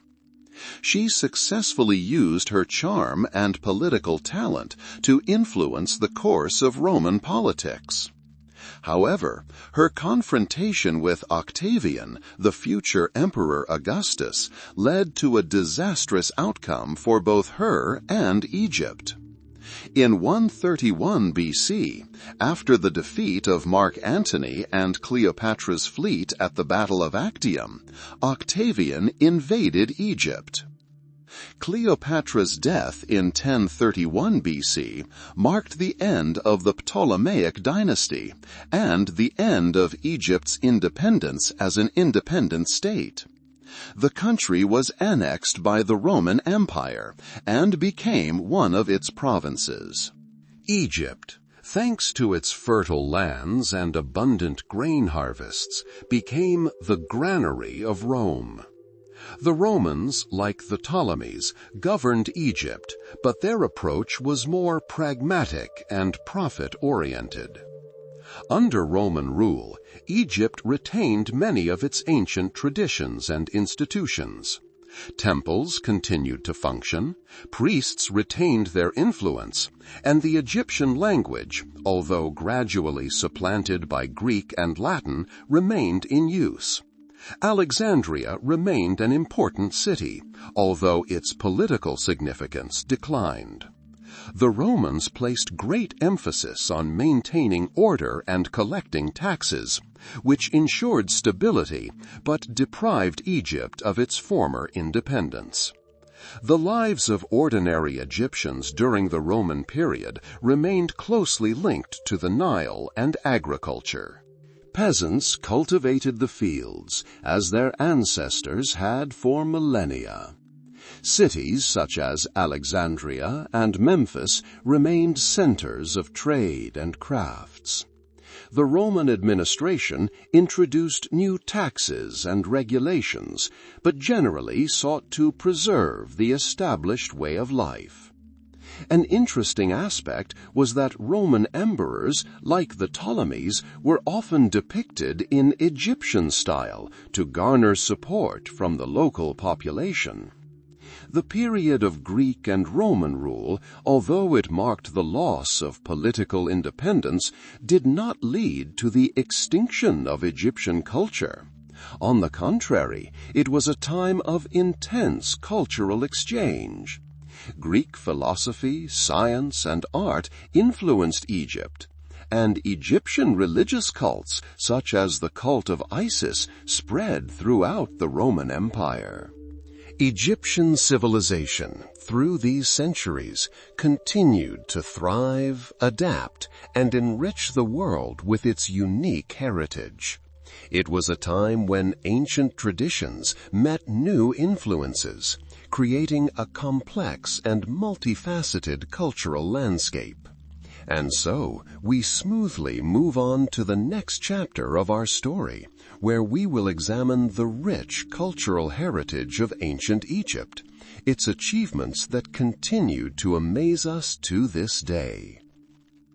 Ancient Egypt, a civilization whose history spans over 3 millennia, left an indelible mark on world culture. Today, we will delve into its wondrous world, exploring the richness of its culture and the achievements that continue to amaze us to this day. The culture of ancient Egypt was deeply intertwined with its religion and mythology. The Egyptians believed in a vast number of gods and goddesses, each of whom was responsible for specific aspects of life and nature. Among the most revered were Ra, the sun god, whose journey across the sky symbolized the cycle of day and night; Osiris, the god of the afterlife and rebirth; Isis, his consort, the goddess of motherhood and magic; and Horus, the son of Osiris and Isis, the god of the sky and kingship. Egyptian mythology was rich with stories of creation, the struggle between good and evil, and life after death. This belief permeated all aspects of life, from everyday rituals to grandiose temple complexes. The idea of the afterlife occupied a central place in Egyptian religion. The Egyptians believed that the soul continued to exist after death, and for this purpose the body must be preserved. This gave rise to the practice of mummification, a complex embalming process designed to preserve the body for eternal life. Tombs, from simple mastabas to majestic pyramids, were built as homes for eternity, filled with everything necessary for the afterlife: food, clothing, household items, and even servants depicted as ushabti figurines. Writing played a key role in the preservation and transmission of knowledge. The most famous form of Egyptian writing was hieroglyphs, a system of pictorial symbols used for religious texts, monumental inscriptions, and the decoration of temples and tombs. Hieroglyphs were complex and required years of study, so knowledge of them was the privilege of scribes and priests. Over time, simpler forms of writing emerged: hieratic, used for everyday records on papyrus, and demotic, an even more abbreviated form that emerged in the late period. The decipherment of hieroglyphs in the 19th century, thanks to the discovery of the Rosetta Stone, was one of the greatest achievements in the study of ancient Egypt, giving us access to its rich literary and historical heritage. The Egyptians' scientific knowledge was pragmatic and closely linked to their daily lives and religious beliefs. In mathematics, they developed a number system, knew how to perform basic arithmetic operations, and understood the geometry necessary for construction and land surveying. Their knowledge of astronomy allowed them to create precise calendars based on the movements of the stars and the flooding of the Nile, which was critical for agriculture. Egyptian physicians possessed considerable knowledge of anatomy, acquired in part through the practice of mummification. They knew how to treat fractures, perform simple surgeries, and understood the effects of many medicinal plants. Medical papyri, such as the Ebers Papyrus and the Smith Papyrus, which have survived to this day, testify to the high level of development of medicine in ancient Egypt. Ancient Egyptian art was distinguished by its rigor, canonical nature, and symbolism. Artists followed specific pictorial rules to convey ideal images of gods, pharaohs, and ordinary people. Figures were often depicted in profile, with the torso facing forward to highlight their most recognizable features. Colors held symbolic significance. Blue represented the sky and water, green, life and vegetation, and red, strength and danger. Sculpture, reliefs, and paintings adorned temples, tombs, and palaces, telling stories of history, religion, and everyday life. Each work of art was not simply decoration, but also a way to preserve memories, immortalize deeds, and ensure well-being in the afterlife. The architecture of ancient Egypt is striking in its grandeur and durability. The pyramids of Giza, built during the Old Kingdom, remain among the most recognizable and impressive structures in the world. These monumental tombs of the pharaohs, such as the Pyramid of Khufu, the Pyramid of Khafre, and the Pyramid of Menkaure, testify to the highest level of engineering and labor organization. Temples such as Karnak and Luxor, built during the New Kingdom, amaze with their gigantic columns, majestic statues, and richly decorated walls. These structures served not only as places of worship, but also as centers of religious and social life. The use of stone as the primary building material ensured the preservation of these buildings for millennia, allowing us to admire their scale and craftsmanship to this day. The daily lives of ordinary Egyptians, though distinct from those of the pharaohs and priests, also had their own unique characteristics. Most of the population was engaged in agriculture, depending on the annual flooding of the Nile, which brought fertile silt. Farmers grew wheat, barley, flax, vegetables, and fruits. Life was closely tied to the rhythms of nature and the agricultural cycle. Craftsmen produced ceramics, fabrics, jewelry, and tools. Families lived in mud brick houses that were simple yet functional. Despite a strict social hierarchy, Egyptian society was relatively stable, and many aspects of daily life remained unchanged for centuries. Ancient Egypt left us a vast cultural legacy that continues to inspire and amaze. Its achievements in architecture, art, science, and writing have had a significant influence on subsequent civilizations. Studying ancient Egypt is not just a journey into the past, but also an opportunity to understand the roots of our own culture and see how deeply intertwined humanity, nature, and spiritual pursuits can be. We will continue to explore this remarkable legacy in the next part of our conversation. Ancient Egypt, whose grandeur we have explored for so many millennia, lives on in our world not only in the form of majestic monuments, but also as an inexhaustible source of knowledge and inspiration. Its legacy is multifaceted and permeates the most diverse aspects of our modern lives, often imperceptibly, yet invariably. Today, we'll look at how ancient Egypt is presented in modern times. Archaeological discoveries, beginning in the 19th century and continuing to this day, are revealing ever new facets of this amazing civilization. Every artifact discovered, every deciphered inscription, is like a missing piece of a vast puzzle, helping us better understand how people lived thousands of years ago, what they breathed, and what they dreamed of. Imagine scientists, like detectives, painstakingly exploring ancient tombs and temples.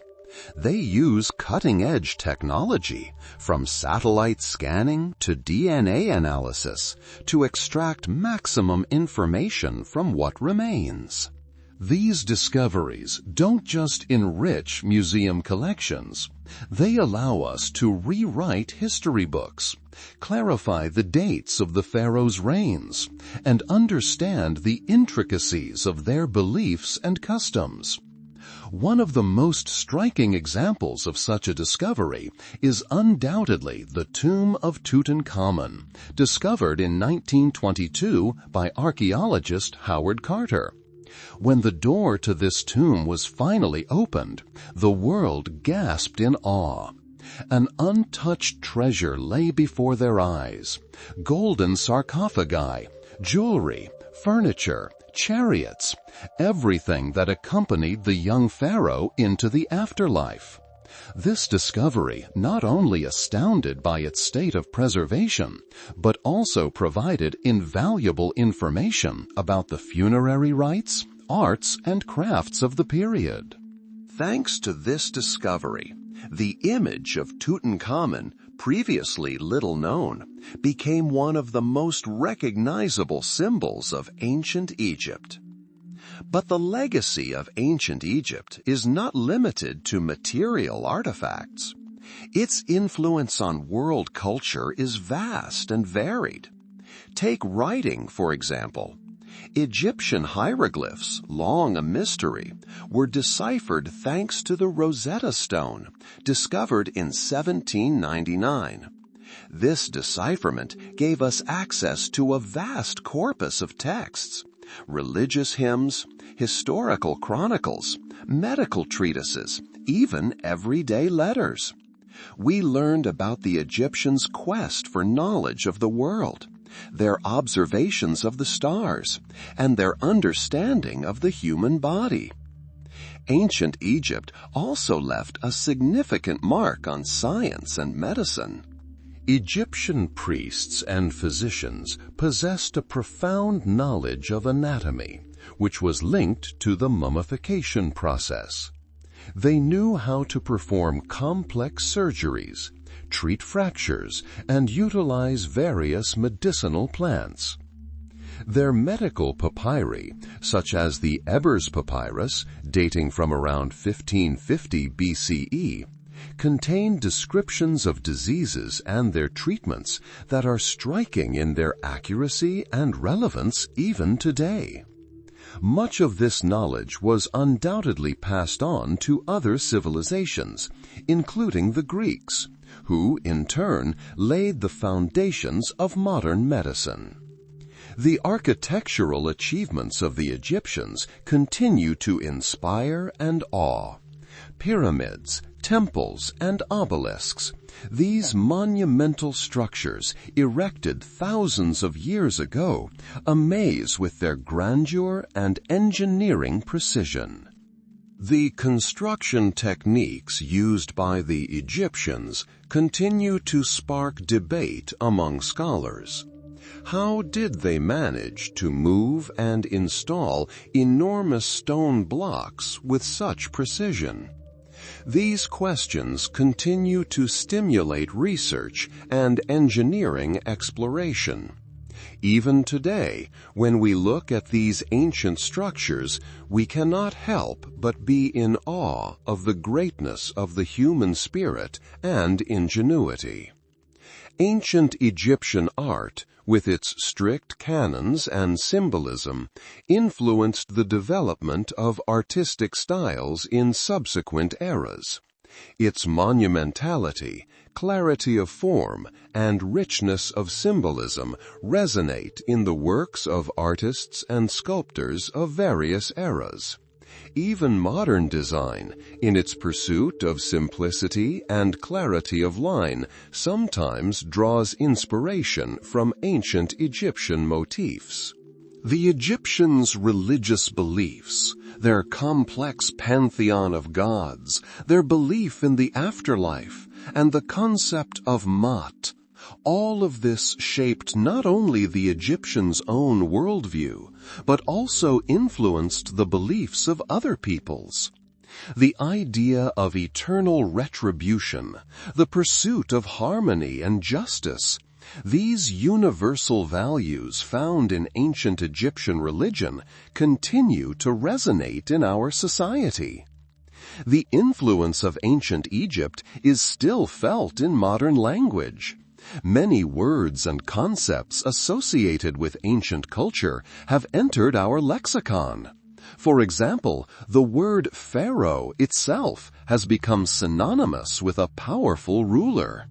And the image of the Sphinx, a mysterious creature with the body of a lion and the head of a man, continues to stir our imagination. Modern Egyptologists, archaeologists, and historians continue their painstaking work, striving to uncover all the secrets of this ancient civilization.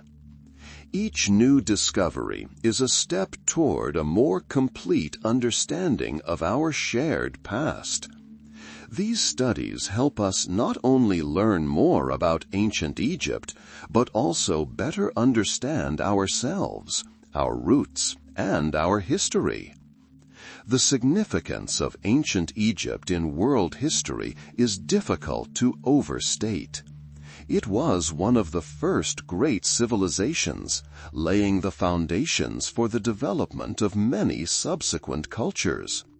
Its achievements in government, law, science, art, and architecture had a colossal impact on the development of humanity.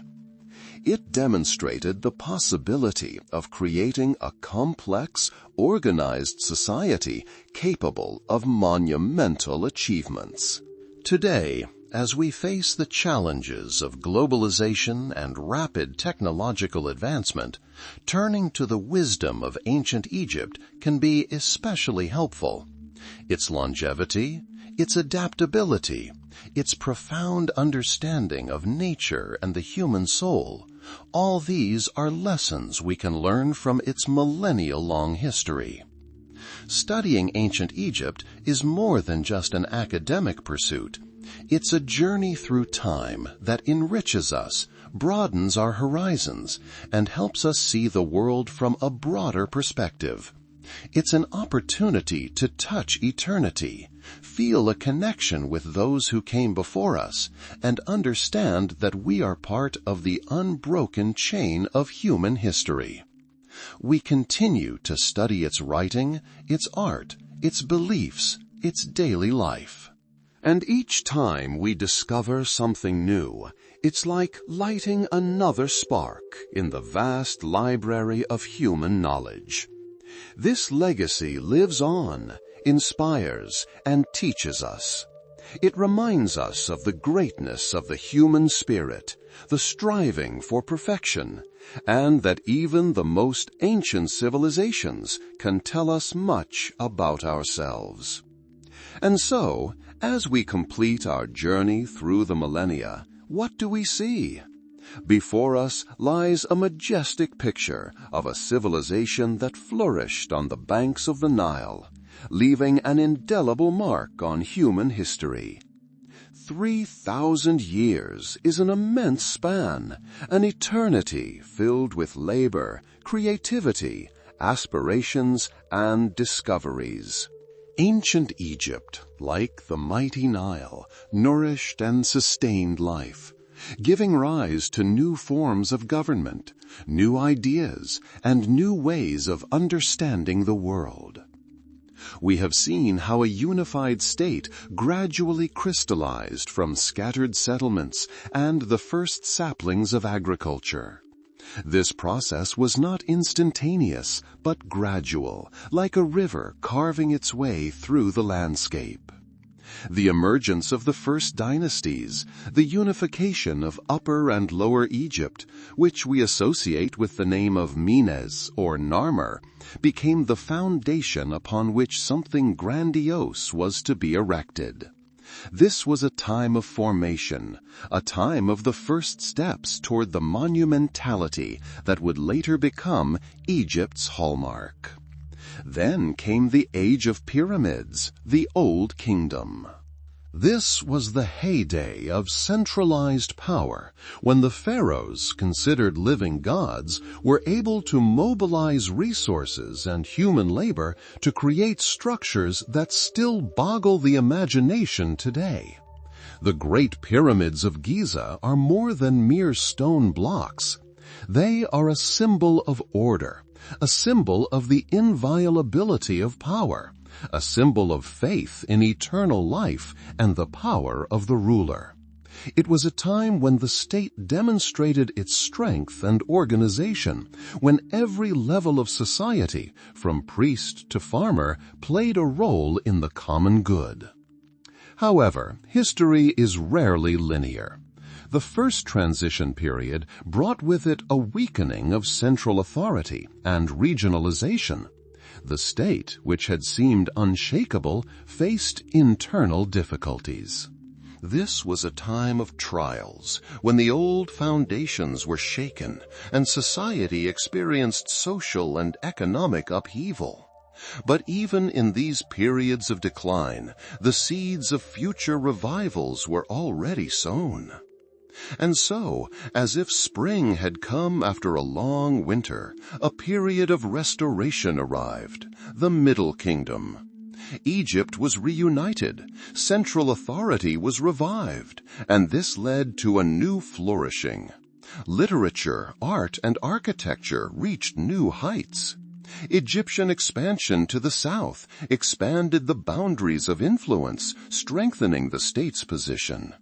It was a time when culture was not simply restored, but also enriched, acquiring new facets. But history once again taught its lessons.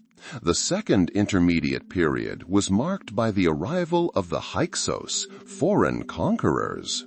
This was a time of weakening of the Egyptian state, but also a time when the Egyptians adopted new knowledge and technologies from their conquerors.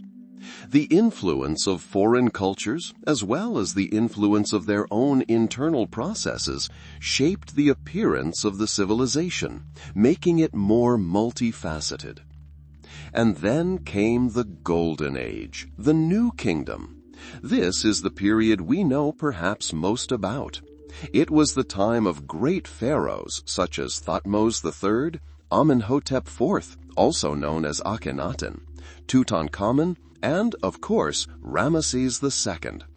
This was an era of military campaigns, the expansion of the empire, and the construction of grand temples such as Karnak, Luxor, and Abu Simbel.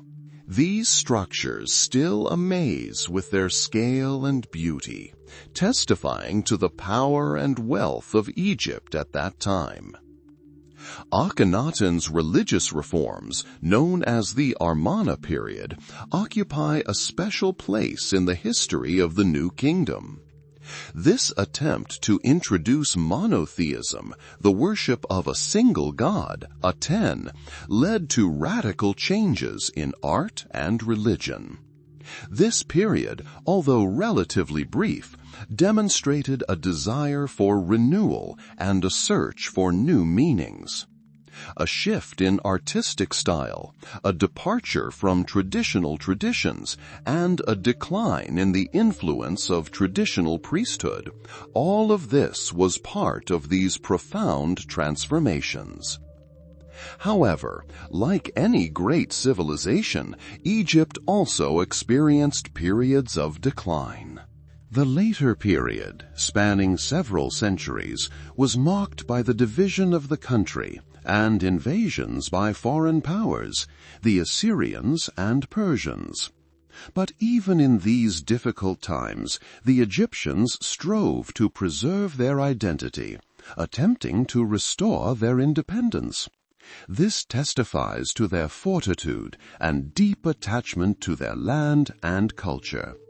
And so came the time of Greek and Roman rule. Alexander the Great's conquest opened a new chapter in Egyptian history. The Ptolemaic dynasty, which ruled for 3 centuries, left its mark, and the reign of Cleopatra VII marked the last shining moment of independent Egypt before its incorporation into the Roman Empire. Even under the rule of other powers, Egypt continued to preserve its cultural heritage, influencing its conquerors. What can we say about the culture and achievements of ancient Egypt as a whole? It represents a vast reservoir of knowledge and creativity. Religion and mythology, permeating all aspects of life, shaped the Egyptians' worldview. Writing, including hieroglyphs, gave us access to their thoughts and history. Science, particularly in astronomy, mathematics, and medicine, achieved significant advances. Art and architecture, distinguished by monumentality, harmony, and symbolism, continue to inspire us. Medicine, based on observation and experience, was among the most advanced in the ancient world. Today, ancient Egypt has not disappeared. Its legacy lives on. Archaeological discoveries continue to reveal ever more secrets of this astonishing civilization. Its significance to world history and culture is undeniable. It laid the foundations for many subsequent civilizations, demonstrating the possibility of creating a complex, organized society capable of monumental achievements. In our day and age, as we face the challenges of globalization and rapid technological advancement, turning to the wisdom of ancient Egypt can be especially helpful. Its longevity, its adaptability, its profound understanding of nature and the human soul, all these are lessons we can learn from its millennia-long history. Studying ancient Egypt is more than just an academic pursuit. It is a journey through time that enriches us, broadens our horizons, and helps us see the world from a broader perspective. It is an opportunity to touch eternity, to feel a connection with those who came before us, and to understand that we are part of an unbroken chain of human history. We continue to study its writing, its art, its beliefs, its daily life, and each time we discover something new, we kindle another spark in the vast library of human knowledge. This legacy lives on, inspires, and teaches us. It reminds us of the greatness of the human spirit, the striving for excellence, and that even the most ancient civilizations have much to teach us about ourselves. Thus concludes our immersion into the world of ancient Egypt. Thousands of years of grandeur, wisdom, and beauty remain with us, reminding us of the boundless potential of the human spirit. Let this tranquil knowledge of the past carry you to a dream world where peace and tranquility reign.